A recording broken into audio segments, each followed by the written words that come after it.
Assalamualaikum warahmatullahi wabarakatuh. Bismillah, walhamdulillah, thumma salatu wassalamu ala rasulillah, habibina wa qudwatina Muhammad ibn Abdillah, wa ala alihi wa ashabihi wa mawalah, wa man tabi'alah ila yaumil qiyamah. Wa ba'dah. Kembali ikhtiar menyemarakkan hati di bulan Sya'ban dengan bersiap menyambut dan menjemput bulan suci Ramadan.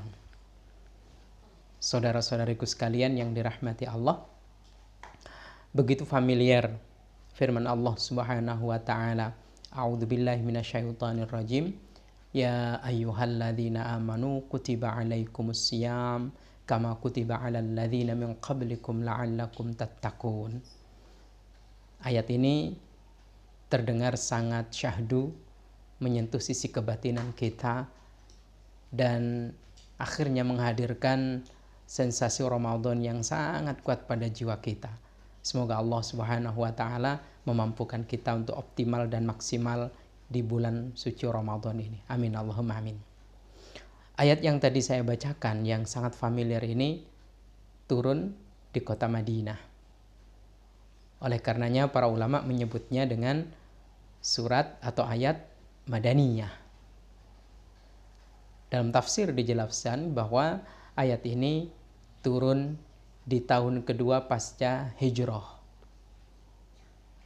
Sebagaimana yang kita tahu bahwasannya ayat-ayat yang Allah Subhanahu wa taala turunkan di Madinah itu mayoritas perintah untuk menjalankan ibadah.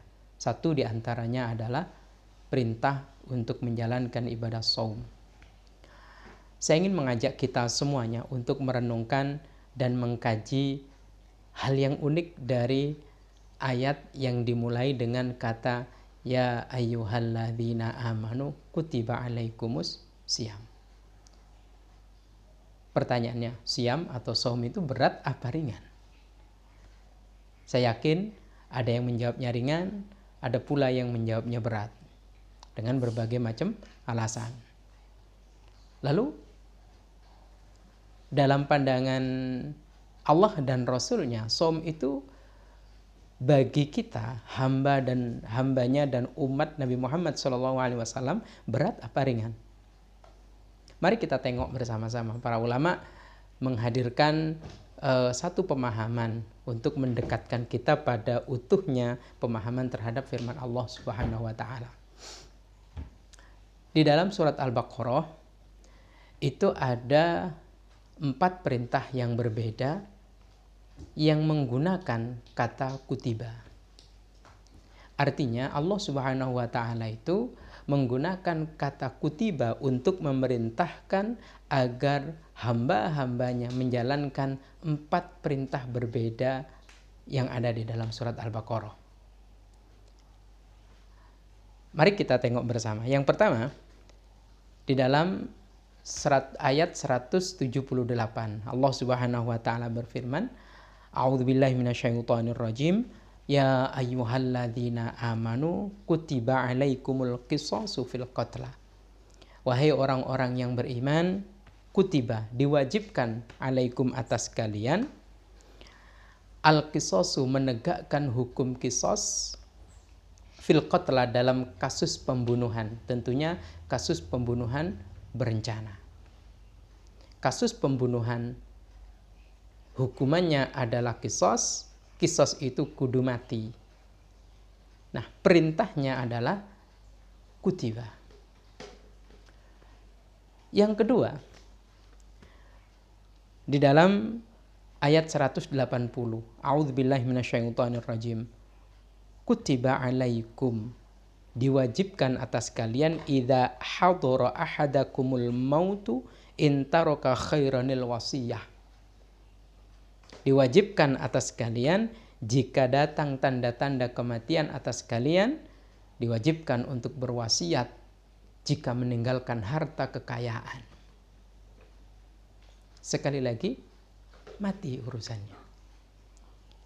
Di ayat yang ketiga, bukan nomor urut 3, ayat ketiga yang menjelaskan tentang kata kutiba alaikumul qitalu wa huwa kurhul lakum.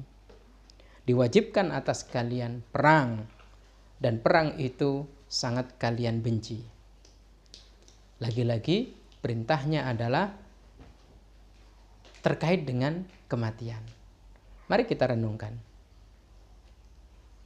Qisas terkait dengan kematian. Berwasiat terkait dengan kematian. Perang itu juga tidak ada. Perang itu pilihannya satu di antara dua. Kalau tidak membunuh, ya dibunuh, kematian. Nah, satu kutiba, perintahnya puasa. Kutiba alaikumus syiyam. Pertanyaannya, hal-hal yang terkait dengan kematian itu berat nggak ditegakkan? Tentu kita berkata berat. Berarti menegakkan qisas itu berat, berwasiat ketika akan mati itu berat, termasuk perang itu berat. Pertanyaannya sekarang, berarti puasa itu berat apa enggak? Sama-sama perintahnya menggunakan kata kutiba.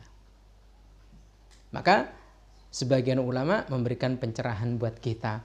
Ternyata saum itu aslinya, saum Ramadan itu aslinya berat. Sekali lagi, saum Ramadan itu aslinya berat. Nah, ini terbukti. Kalau saum itu berat, contoh, ada rukhsah, ada dispensasi-dispensasi yang Allah dan Rasulnya berikan kepada hamba-hambanya yang menjalankan ibadah saum di bulan suci Ramadan. Contoh, musafir, kok terasa berat? Boleh dia iftar, dia tidak saum. Dengan syarat dan catatan yang perlu kita rujuk ke dalam pelajaran atau kajian fikih. Yang kedua, bagi orang sakit. Bagi orang yang sakit lalu dia berat dengan bersaum, maka dia diperkenankan untuk tidak saum, untuk iftar. Tentu dengan konsekuensi dihitung berapa jumlah hari yang dia tidak saum karena perjalanan, hari yang tidak saum karena dia sakit. Lalu kemudian diganti nanti di bulan yang akan datang. Yang ketiga, bagi murdiah, wanita yang menyusui, juga diberikan dispensasi keringanan atau kemurahan. Dia merasa payah karena menyusui bayinya, lalu kemudian ketidaksanggupannya itu menghadirkan rukhsah. Berarti kan berat saum itu. Yang keempat, bagi orang hamil, wanita hamil. Kok payah dengan kehamilannya. Dia diperkenankan juga. Dengan konsekuensi yang begitu rinci dijelaskan dalam fikih-fikih Syam, khususnya bagaimana kaum wanita itu nanti apakah mengganti ataukah cukup fidyah. Termasuk juga bagi wanita seseorang hamba Allah yang tua. Di masa tuanya dia tidak sanggup, akalnya masih sehat, tapi tubuhnya lemah. Gitu.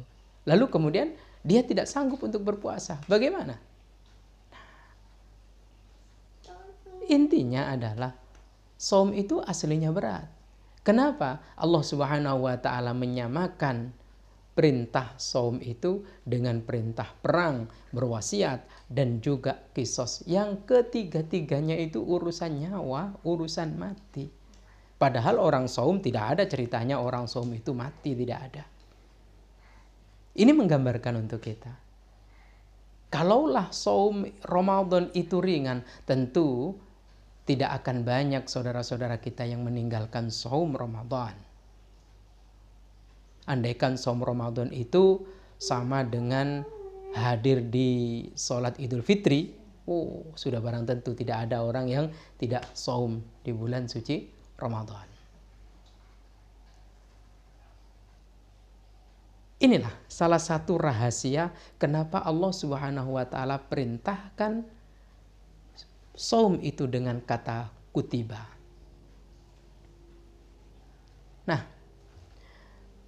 yang perlu kita renungkan bersama-sama adalah kalau saum itu terasa berat, lalu kenapa kita ringan? Ya, kita merasa ringan karena kita ada masuk dalam seruan ya ayyuhalladzina amanu. Bagi keimanan seseorang yang melambung tinggi, keimanan seseorang yang hampir atau nyaris penuh, tentu ringan. Karena kita menyambut kehadiran saum Ramadan ini dengan riang gembira, maka saum Ramadannya menjadi ringan. Semoga Allah Subhanahu wa taala memampukan kita untuk sempurna dalam beribadah di bulan suci Ramadan ini. Allahumma amin. Dan semoga Allah Subhanahu wa taala menjadikan kita hamba-hambanya yang diringankan dalam menjalankan ibadah saum ini. Bagaimana tidak berat aslinya? Bukan sehari 2 hari, tapi 29 atau 30 hari. Saum sebenarnya. Mulai dari fajar shadiq menyingsing sampai matahari terbenam. Kita kudu nahan lapar dan dahaga. Maka bagi orang-orang yang terlatih di bulan Sya'ban banyak saum, di bulan Rajab banyak saum, biasa-biasa saja. Tapi bagi orang yang belum melatih dirinya di bulan Sya'ban, di bulan Rajab, tentu ini akan terasa lebih berat. Sekali lagi, saum Ramadan itu aslinya berat. Tapi tidak ada yang berat jika Allah meringankan kita. Aslinya sulit, tapi tidak ada yang sulit kalau Allah Subhanahu wa taala memudahkan kita. Maka sekali lagi kita sambut bulan suci Ramadan dengan penuh kegembiraan batin, dan semoga Allah Subhanahu wa taala tidak sedikit pun membedakan Ramadan ini dengan Ramadan tahun yang lalu. Bahkan Ramadan ini jauh lebih baik dan jauh lebih sempurna. Panennya adalah tatakun, ketakwaan yang utuh dan penuh pada jiwa kita. Kalau takwa itu kata Nabi, hahuna, maka ruang hati kita semoga utuh diisi oleh ketakwaan itu. Allahumma amin. Wallahu a'lam bissawab. Assalamualaikum warahmatullahi wabarakatuh.